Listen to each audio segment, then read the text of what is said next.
রেমাল ঘূর্ণিঝড়ে বিপাকে পড়ে গেছে এই লরিটি। দেখতেই পাচ্ছ তোমরা, সকালবেলা উঠে আমি রাস্তায় না আসবো আর না দেখতে পাবো এই অবস্থা। পুরো একটা লরি এসে পুরো বসার যে জায়গাটা থাকে বাস স্ট্যান্ড, সেই বাস স্ট্যান্ডে এসে এইভাবে ধাক্কা মেরে, লরিটার তো প্রচণ্ড ক্ষয়ক্ষতি হয়েছে, জানি না ড্রাইভার কেমন আছে, তো রাস্তার ধারে এসে পড়ে আছে। তো কি অবস্থা একবার শুধু ভাবো, যে রাত্রেবেলা রেমালের যে তাণ্ডব যে কিভাবে ছড়িয়েছে সেটা একমাত্র রেমালই জানে, আর যারা অনুভব করতে পারছে তারাই জানে। আর কিছু বলার নেই, কত বড় ক্ষয়ক্ষতি থেকে বেঁচে গেছে। তো যাই হোক, অন্য জায়গায় সেরকম কোনো একটা, গাড়িটা দেখতে পাচ্ছি সেরকম খুব একটা ক্ষতি হয়নি, কিন্তু ড্রাইভারটা কেমন আছে বলতে পারছি না, কারণ ওই বিষয়টা জানা নেই। রাস্তার ধারে পুরো ঢুকিয়ে দিয়েছে, জানি না কি ঘুমিয়ে পড়েছিল না হঠাৎ কি হয়েছিল।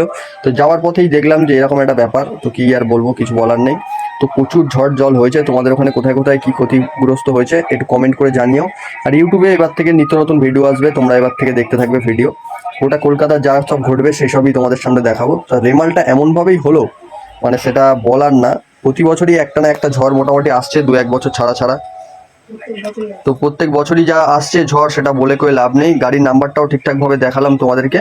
তো এই হচ্ছে কি পরিস্থিতি, পুরো ড্রেনের মধ্যে পড়ে গেছে গাড়িটা, পুরো মাল বোঝাই করা ছিল, পুরো ভর্তি মাল ছিল গাড়িটার ওপরে। তো তোমরা সেটা দেখতেই পাচ্ছ, পাশে ঘরও আছে, রাতের বেলা নিশ্চয়ই ঘর, বাচ্চা কাচ্চা লোকজন সেরকম হয়তো ওপরে ঘুমাচ্ছিল ঘরের ভেতরে।